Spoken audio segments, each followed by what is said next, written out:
Kung may lava walk si Catriona Gray, meron ding sariling version si Celeste Cortesi at ito ang tinatawag na slow motion walk. Kaya ito na nga ba ang final strategic walk ni Celeste Cortesi for Miss Universe 2022? So ano sa tingin mo ang talagang walk niya? Wow, grabe, kakaiba ang slow-mo ni Celeste Cortesi. So before we will start the vlog, tignan natin ang kanyang slow-mo. Perfect, di ba? Super perfect. Pak as in. Pak ang kanyang celestial walk. Or tinatawag natin na slow-mo. Sa Miss Universe 2022, dito na natin makikita ang different versions ng mga pasarela walk ng mga candidates or representatives from different parts of the world. And dito tayo tumutok kay Celeste Cortesi. And ito ang sinasabi nilang the slow-mo walk. O diba? Slow-mo walk. Bakit slow-mo walk? So nakita nyo yung apang entrada niya sa kanyang walk. Nakita nyo na slow first and then yung pag-walk na niya. Tapos, yan yung isa sa rehearsals niya prior sa Miss Universe Philippines. And now, I am not sure kung yan din yung gagawin niyang strategic walk para sa Miss Universe 2022.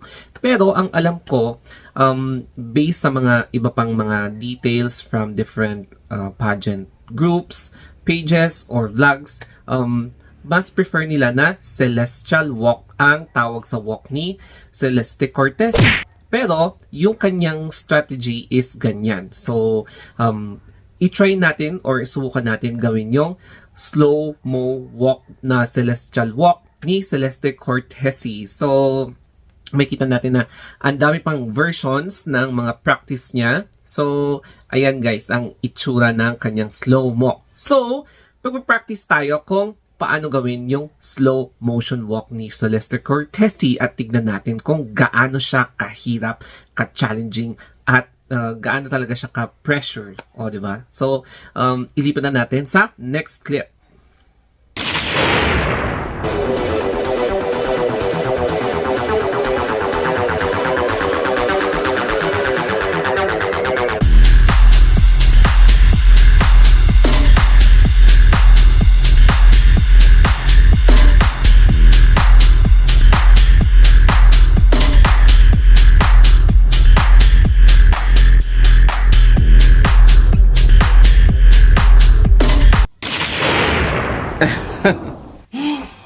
Ay, grabe.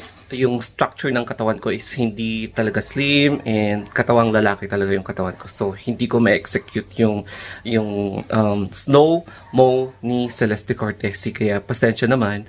But, parang ganun yung feels ng slow-mo niya. Kaya, proper diet, proper exercise, and then yung proper figure mo, may execute mo yun. So, kapag same, siguro ako ng body type ni Celeste Cortesi, pwede rin na somehow magaya ko yung walk niya, but it's not lalaki yung structure ng katawan ko, so hindi ko siya ma-execute ng 100%. Siguro nasa 10% lang, o diba? Ayun nga, medyo mahirap talaga i-execute kasi ang daming factors para pwede mo magaya ang isang walk ng isang beauty queen. Ang una-una is yung body structure. Obviously, my body structure is not that with Celeste Cortesi. Syempre alam niyo naman yung body structure ko. Number 2 is yung tamang exercise. So ako, hindi ako nag-gym, hindi ako nakababad sa, alam niyo yun, sa mga toning exercises. So my body is not as fit as or as toned as Celeste. Yan. Kaya hindi ko talaga ma-execute yan. And then, syempre, very finesse. So, yung katawan ko is medyo matigas. Kaya, hindi ko talaga siya na-execute. So, total fail. Siguro mga 5 to 10% lang yung na-execute ko sa walk na yan ni Celeste Cortesi. So, ganyan kahirap magpasarela, mag-practice ng pasarela. At mas lalong-lalo na, ganyan talaga kahirap sumali sa Miss Universe. Sa Miss Universe Philippines pangalang very pressured. How much more sa Miss Universe kasi you are competing with the best candidates from all over the world. Especially sa mga Latinas kasi sila ang may pinakamagandang walk dito sa buong mundo. Yung kasi kanilang pasarela, dyan nag-originate ang catwalk sa pageantry. So, yes, competitive na ngayon ang pasarela. That's why na-realize natin lahat na sobrang pressured mag-execute ng kanya-kanyang walk. Kaya pinapakita ko na yung mga iba pang mga walk na ipinamalas ni Celeste Cortesi. And siguro after a few months from now, Celeste Cortesi will reveal her final na practice sa kanyang mga walk. So as of the moment, yung mga videos na pinapakita ko sa inyo is yung mga ibang clips na kung saan rumarampa siya sa kalsada or she's with other candidates or kung ano man yung mga eksena niya, either part of kanyang practice or leisure activity.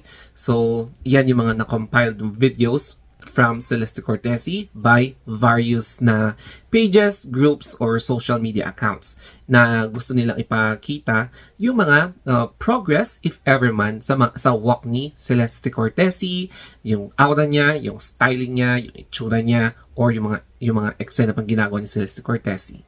So, if you want more updates from me in this channel, mag-subscribe lang kayo. And yes, you can comment down below kung ano pa ang napansin nyo kay Celeste Cortesi, kung nag-improve ba, or kung ano pa ang gusto nyo i-change or i-suggest na i-change niya.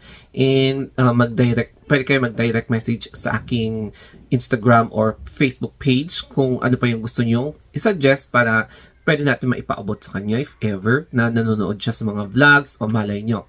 Ayan. And reach me out in my Facebook page, Instagram, or Twitter, or even in TikTok, The Story of Anthony. So, hanggang dito na lamang po. Thank you and have a wonderful day.